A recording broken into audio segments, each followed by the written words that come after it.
জন্ম হলেই মৃত্যু অবধারিত, এটাই প্রকৃতির পরম সত্য। কিন্তু কেমন হবে যদি জানতে পারেন এই নিয়ম সবার জন্য খাটেনি। এই পৃথিবীতে এমন কিছু মানুষ আছে যারা হাজার হাজার বছর ধরে বেঁচে আছে, তাদের মৃত্যু হয়নি, আর কলিযুগের শেষ দিন পর্যন্ত তারা এই পৃথিবীতে থাকবেন। আজকের আধুনিক বিজ্ঞান যেখানে অমরত্বের সূত্র খুঁজছে, সেখানে সনাতন বা হিন্দু পুরাণ আজ থেকে হাজার বছর আগে এমন 8 জন মহাপুরুষের কথা বলছে, যারা আজও আমাদের আশেপাশে এই পৃথিবীতেই কোথাও না কোথাও জীবিত আছে। এদেরকে শাস্ত্রে বলা হয় অষ্ট চিরঞ্জীবী। এরা কারা, কেন তারা অমর হলেন, আর আজ 2026 সালেও তারা কোথায় আছে, আমরা উন্মোচন করব এই অষ্ট চিরঞ্জীবীর রহস্য। আমাদের তালিকার প্রথম এবং সবচেয়ে জনপ্রিয় চিরঞ্জীবী হলেন মহাবীর হনুমান, রামায়ণের পরম ভক্ত, যার শক্তির কোনো সীমা নেই। কিন্তু তিনি অমর হলেন কিভাবে?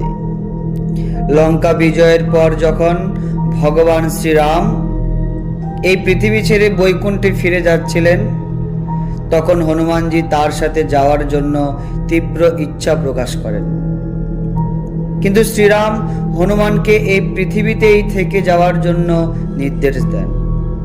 তিনি বললেন, পৃথিবীতে যতদিন রাম নাম এবং রাম কথা জীবিত থাকবে, হনুমানকেও ততদিন এই পৃথিবী থেকে ভক্তদের রক্ষা করতে হবে। ভক্তদের বিশ্বাস, হনুমানজি আজও জীবিত, এবং যেখানেই সত্যিকারের ভক্তি ভরে রাম সংকীর্তন হয়, তিনি সেখানে কোনো না কোনো রূপে উপস্থিত হন। মনে করা হয় বর্তমানে তিনি হিমালয়ের কোনো এক অজ্ঞাত স্থানে ধ্যানে মগ্ন আছেন। অমরত্ব সবসময় কিন্তু বরদান হয় না, মাঝে মাঝে তা হতে পারে পৃথিবীর সবচেয়ে ভয়ঙ্কর অভিশাপ। আর এর সবচেয়ে বড় উদাহরণ হলেন অশ্বত্থামা। হ্যাঁ, ইনি আমাদের দ্বিতীয় চিরঞ্জীবী। গুরু দ্রোণাচার্যের পুত্র অশ্বত্থামা ছিল মহাভারতের অন্যতম শ্রেষ্ঠ এবং বিপজ্জনক যোদ্ধা। কিন্তু যুদ্ধের শেষ রাতে তিনি এক জঘন্য অপরাধ করে বসেন। কি জানেন? তিনি পাণ্ডবদের 5 পুত্রকে ঘুমন্ত অবস্থায় হত্যা করেন। শুধু এখানেই সীমাবদ্ধ নয়, সে উত্তরার গর্ভে থাকা অনাগত সন্তানকে ধ্বংস করতে ব্রহ্মাস্ত্র পর্যন্ত প্রয়োগ করেন। এই চরম পাপের শাস্তি দিতে ভগবান শ্রীকৃষ্ণ অশ্বত্থামার কপাল থেকে তার জন্মগত মণিটি কেটে নেন এবং তাকে অভিশাপ দেন, কলিযুগের শেষ পর্যন্ত, অর্থাৎ 4,32,000 বছর তাকে এই পৃথিবীতে তীব্র জরা ব্যাধি, রক্ত আর পুজ নিয়ে একা ঘুরে বেড়াতে হবে। তার মৃত্যু হবে না, অথচ সে মৃত্যুর জন্য ছটফট করবে। আজও ভারতের মধ্যপ্রদেশের আশিরগড় দুর্গের শিব মন্দিরে স্থানীয় মানুষরা দাবি করেন, শেষ রাতে কেউ যেন এসে শিবলিঙ্গে পুজো দিয়ে যায় এবং সেই অজ্ঞাত ব্যক্তির কপাল থেকে রক্ত ঝরতে দেখা যায়। অনেকে বিশ্বাস করেন ইনি সেই অশ্বত্থামা, এক অসুর রাজা। ভাবতে অবাক লাগছে না? অসুর রাজা আবার কি করে চিরঞ্জীবী হয়? হ্যাঁ, আপনারা ঠিকই শুনেছেন, তিনি হচ্ছেন রাজা বলি। অসুর হলেও তিনি ছিলেন অত্যন্ত ধর্মপরায়ণ, প্রজাবৎসল এবং দানবীর। তার দানশীলতার অহংকার ভাঙতে এবং দেবতাদের স্বর্গরাজ্য ফিরিয়ে দিতে ভগবান বিষ্ণু বামন অবতার হয়ে আসেন। বামনদেব বলির কাছে মাত্র 3 পা জমির ভিক্ষা চান। বলি রাজি হতেই বামন রূপ ধারণ করে 1 পায়ে পৃথিবী, 2য় পায়ে স্বর্গ মেপে নেন, আর 3য় পা রাখার কোনো জায়গা থাকে না। মহৎ রাজা বলি নিজের মাথাটাই এগিয়ে দিল। বিষ্ণু তার এই আত্মত্যাগে অত্যন্ত সন্তুষ্ট হয় এবং তিনি বলিকে পাতালের সুতল লোকে রাজা বানিয়ে দেন এবং অমরত্বের বর দেন। সাথে সাথে বিষ্ণু নিজে বলির দরজায় পাহারাদার হিসেবে থাকার প্রতিশ্রুতি দেন। ভাবতে কেমন লাগছে না? বিশ্বাস করা হয় রাজা বলি আজও সুতল লোকে জীবিত আছেন এবং কলিযুগের পর পরবর্তী যুগের ইন্দ্র হবেন তিনি। হিন্দু ধর্মের যত জ্ঞান, ইতিহাস এবং পুরাণ তার সিংহভাগের রচয়িতা হলেন মহর্ষি বেদব্যাস। তিনি হলেন ঋষি পরাশর ও সত্যবতীর পুত্র। তার আসল নাম কৃষ্ণদ্বৈপায়ন। বেদব্যাস হলেন তিনি যিনি বিশাল বেদকে 4 ভাগে বিভক্ত করেছেন, যাতে সাধারণ মানুষ তা সহজেই বুঝতে পারে। তিনি পৃথিবীর দীর্ঘতম মহাকাব্য মহাভারত এবং 18টা পুরাণ রচনা করেছেন। সমাজকে সঠিক পথ দেখাতে এবং সনাতন ধর্মের জ্ঞানকে যুগের পর যুগ বাঁচিয়ে রাখার জন্য তাকে অমরত্বের বর দেওয়া হয়। তিনি সৃষ্টির অন্ত পর্যন্ত জ্ঞান বিতরণ ও তা সংরক্ষণের জন্য এই পৃথিবীতে অদৃশ্যভাবে অবস্থান করছেন।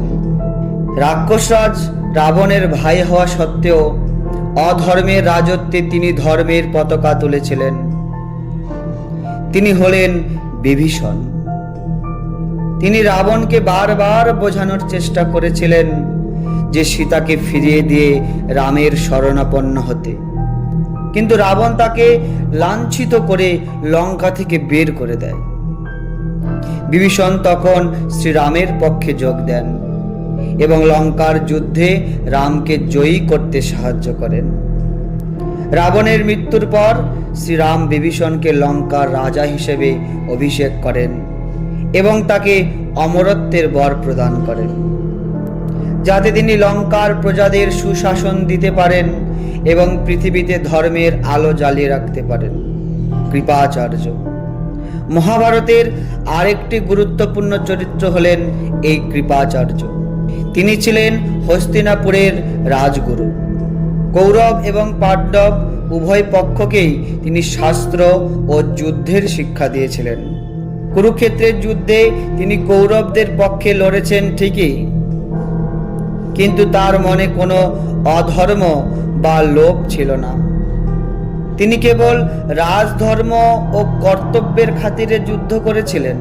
তার এই নিরপেক্ষতা, অগাধ শাস্ত্রজ্ঞান ও নৈতিকতার প্রতি সম্মান জানিয়ে তাকে অমরত্ব দেওয়া হয়, যাতে তিনি পরবর্তী প্রজন্মগুলোকে ঠিক নীতি শিক্ষা দিতে পারেন। আমাদের 7ম চিরঞ্জীবী হলেন ভগবান পরশুরাম। স্বয়ং ভগবান বিষ্ণুর 6ষ্ঠ অবতার পরশুরাম। তিনি একাধারে ব্রাহ্মণ এবং পরম যোদ্ধা।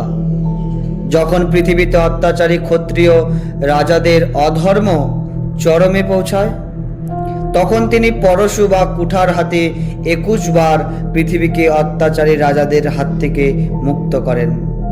রামায়ণ এবং মহাভারতেও পরশুরামের উল্লেখ পাওয়া যায়। তিনি কর্ণ ও পিতামহ ভীষ্মের গুরু, কিন্তু তার অমর থাকার পেছনে এক বিশাল রহস্য রয়েছে। পুরাণ অনুযায়ী কলিযুগের একবারে শেষ সময়ে যখন পাপের ঘরা পূর্ণ হবে, তখন বিষ্ণুর 10ম অবতার কল্কি জন্ম নেবেন। আর এই চিরঞ্জীবী পরশুরামই কল্কি অবতারের গুরু হবেন এবং তাকে যুদ্ধ ও শাস্ত্রের শিক্ষা দেবেন। বর্তমানে তিনি উড়িষ্যার মহেন্দ্র পর্বতে তপস্যায় মগ্ন আছেন বলে বিশ্বাস করা হয়। এতক্ষণে আমরা যাদের কথা বললাম তারা শাস্ত্রে সপ্তঋষি বা মহান যোদ্ধা, কিন্তু আমাদের তালিকায় 8ম চিরঞ্জীবী হলেন এক পরম শিবভক্ত। তিনি কে জানেন? তিনি হচ্ছে ঋষি মার্কেন্ডেয়। তার ভাগ্যলিপিতে লেখা ছিল মাত্র 16 বছর বয়সে তার মৃত্যু হবে। 16 বছর পূর্ণ হওয়ার দিনে যখন যমরাজ তার প্রাণ নিতে আসেন, তখন বালক মার্কেন্ডেয় ভয় পেয়ে মহাদেবের শিবলিঙ্গকে শক্ত করে জড়িয়ে ধরেন এবং মহাশক্তিশালী মহামৃত্যুঞ্জয় মন্ত্র জপ করতে থাকেন। ভক্তির জোরে স্বয়ং মহাদেব শিব প্রকট হন এবং যমরাজকে আটকে দেন। শিব মার্কেন্ডেয়র ভক্তিতে মুগ্ধ হয়ে তাকে চিরকালের জন্য 16 বছরের যুবক হিসেবে অমর থাকার বর দেন। এই 8 জন মহাপুরুষকেই একত্রে বলা হয় অষ্ট চিরঞ্জীবী। সনাতন শাস্ত্রে একটি শ্লোক আছে, অশ্বত্থামা বলির্ব্যাস হনুমাংশ্চ বিভীষণ কৃপ পরশুরামশ্চ সপ্তৈতে চিরজীবিনঃ। এর সাথে ঋষি মার্কেন্ডেয়ের নাম যোগ হয়ে তৈরি হয় 8 চিরঞ্জীবীর তালিকা। আজকের আধুনিক যুগে দাঁড়িয়ে বিজ্ঞান হয়তো অমরত্বকে একটা কাল্পনিক গল্প মনে করতে পারে, কিন্তু হাজার হাজার বছর ধরে মানুষের বিশ্বাস এবং ভারতের বিভিন্ন প্রান্তে ঘটে যাওয়া কিছু অলৌকিক ঘটনা আজও আমাদের বাধ্য করে ভাবতে, সত্যি কি তারা আমাদের মধ্যে কোথাও লুকিয়ে আছেন, কল্কি অবতারের আগমনের অপেক্ষায়? আপনার কি মনে হয়, অশ্বত্থামা বা হনুমান জি কি সত্যি আজও পৃথিবীতে আছে? কমেন্ট বক্সে অবশ্যই আপনার মতামত জানাবেন। ভিডিওটি ভালো লাগলে একটি লাইক দিন এবং বন্ধুদের সাথে শেয়ার করুন। আর এই ধরনের রহস্যময় ভিডিও পেতে আমাদের পাশে থাকুন। আবার দেখা হবে পরবর্তী ভিডিওতে। ভালো থাকুন, সুস্থ থাকুন। জয় শ্রী রাধেশ্যাম।